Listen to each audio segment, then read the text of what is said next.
All right, Chris, it's good to know that Panthers playbook is not a cap casualty because that's something that's going on this time of year, salary cap decisions. But nonetheless, we are still here. Yeah, salary cap decisions are happening all over the place, not just with the Carolina Panthers too. So good, we're not a casualty. Let's get this sucker started. The state of North Carolina covers 53,000 square miles. It is the habitat of the feared Carolina Panthers. Get dialed in, Panthers fans, for an in-depth look at your team, exclusive interviews, locker room insight. Let's huddle up for Panthers Playbook. Here are your hosts, Dennis Cox and Chris Lea. Welcome back to another episode of Panthers Playbook. That's Chris Lea, Dennis Cox here with you. Free agency's right around the corner. By the way, make sure you like and subscribe here on 99.9 The Fans YouTube page or wherever you get your podcasts. We're available there. Apple, Spotify, you name it. Also, leave your thoughts in the comment section below because we've already seen the Carolina Panthers make some moves regarding free agency. Obviously, Hayden Hurst is going to be released. Dante Jackson is going to be released. But one of the biggest news pieces, I should say, going into free agency is that the Carolina Panthers officially franchise tagged Brian Burns. Not a shock. This is my shocked face, Chris, when this took place. But nonetheless, here's the important thing when it comes to Brian Burns is that the decisions that they make this offseason regarding Brian Burns, whether they elect to trade him or they get a long-term contract done, either one of those things not only is going to matter this year, but it's going to impact the contract negotiations for many other players moving forward, especially next offseason if you don't get a deal done this year with Derrick Brown. Yeah, this is going to be a domino effect for a lot of different things. And I was just kind of paying attention since the last show that we did, paying attention to the different things that the Carolina Panthers did. We felt like maybe the negotiations were going well because, Brian Burns would tweet out or put stuff on Instagram saying, keep pounding. Yep. It felt like, it's like, okay, it feels like they're making some headway. Then all of a sudden, towards the end of the combine last week, we heard that they were going to stop negotiating and that, they weren't going to go any further, which let me know they were going to franchise tag him, which also let me know that they're still a little bit far apart on money, maybe not like crazy far apart, but maybe like enough to where you're going to have to cut a couple of people to get the money that he's going to want. So hearing the news about them needing to cut or intending to cut a couple of guys that we talked about before, definitely not surprising in seeing that. But the main thing is you need to make sure that your pass rusher is there.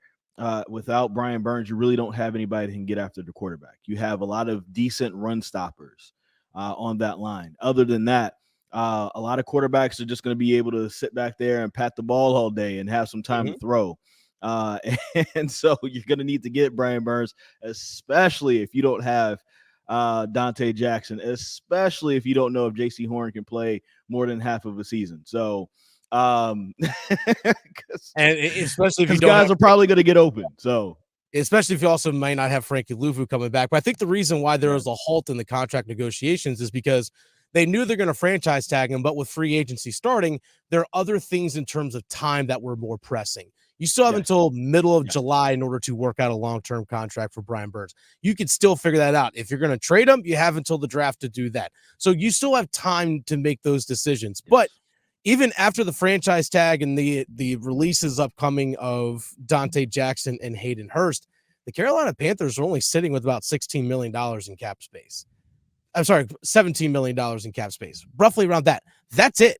Now, they can still do a contract restructure of Taylor Moton. If they do get a long-term contract done with Derrick Brown, that would obviously free up some cap space as well. But it's amazing how bad this roster is and how terrible their salary cap situation is.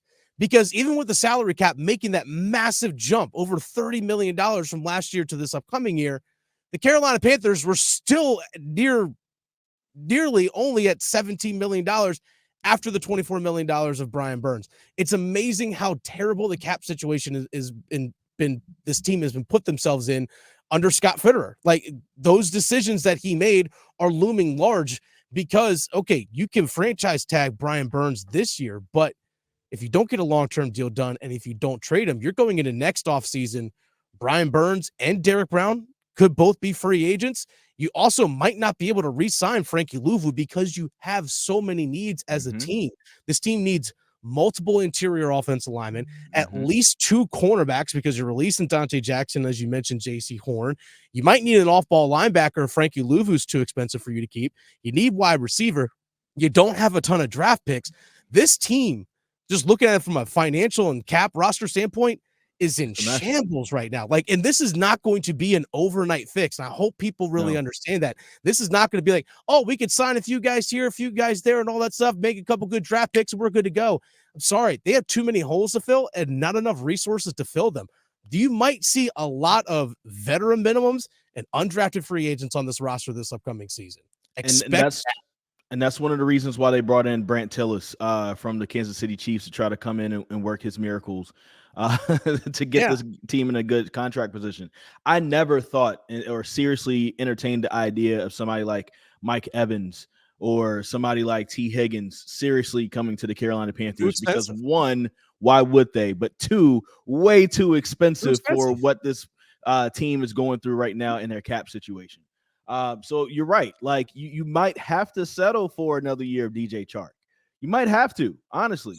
And you might have to get a couple of more guys, that are in that same level, and really hope and pray to God that you really hit on these draft picks and you get a couple of future superstars without having a first rounder.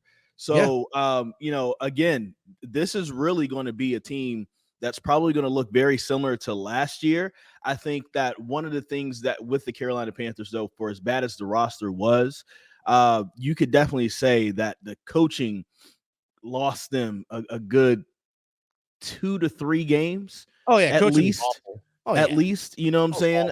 And so if the coaching takes a step up with maybe a comparable roster, then it kind of this year probably looks like what we've been saying all along. Maybe they double or triple their win total from last year. So 4 to 6 wins, that's really the ceiling, honestly, for 2024. Like we're not talking about this amazing turnaround. We're not talking about something that's going to look great.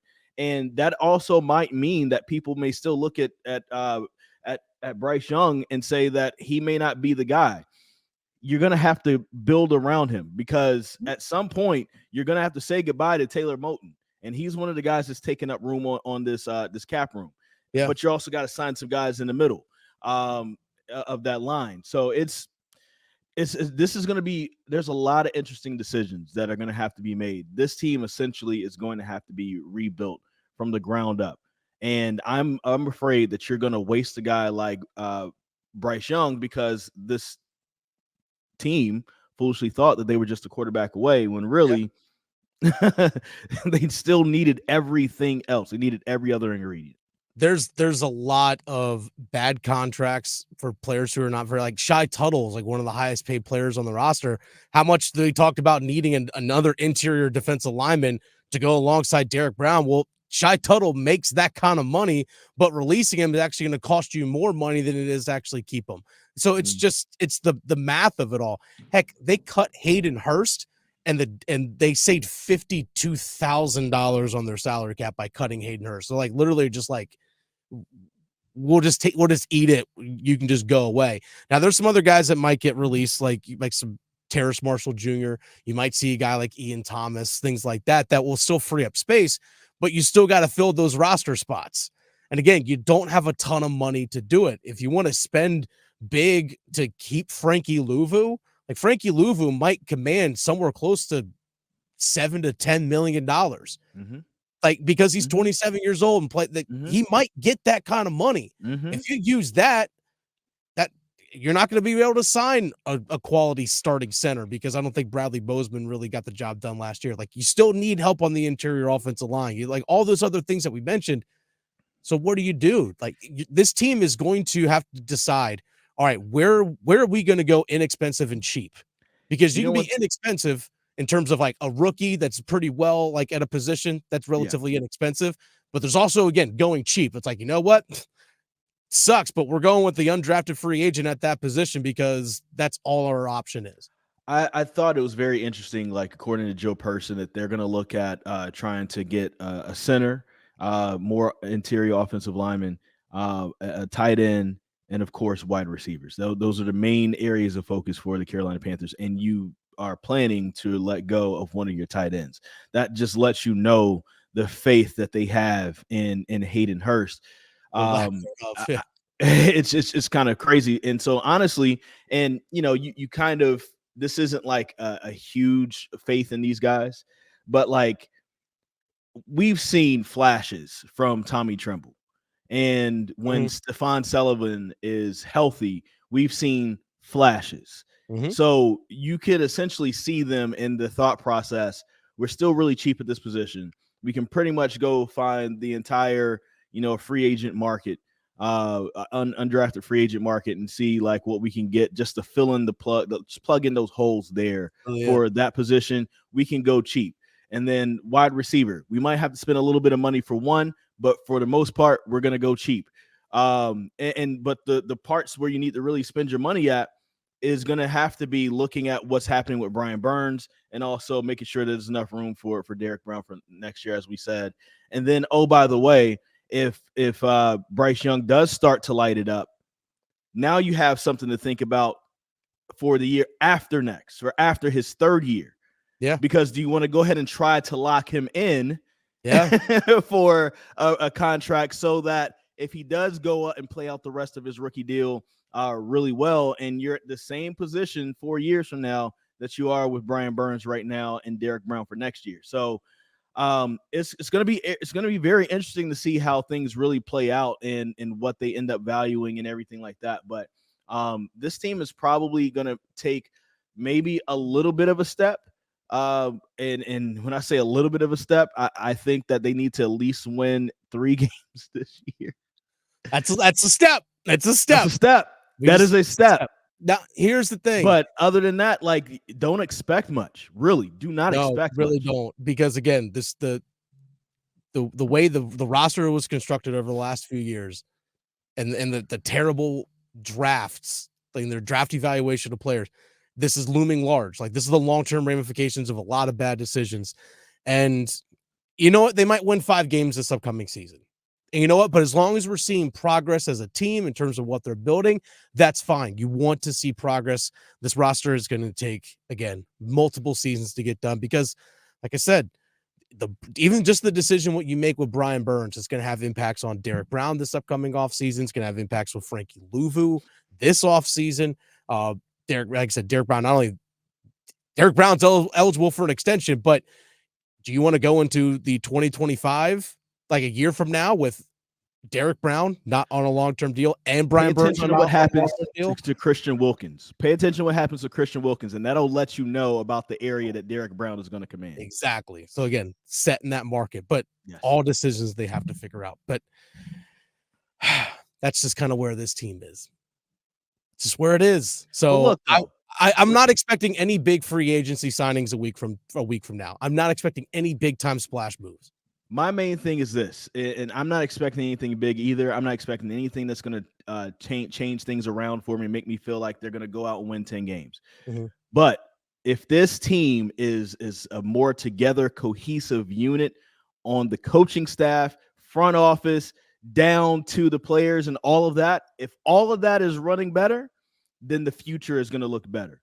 2024, though, will just be a little bit of a continuation from 2023. So don't expect much. This is a reset year. Simple as that. It's a reset year for this franchise. Hopefully everything resets and comes back good. Make sure you like, subscribe, leave your thoughts in the comment section down below. Chris, be good, sir. I'll see you in the very near future. Y'all make sure you subscribe. That way you don't miss anything, because we'll have something for you hopefully next week. Be good.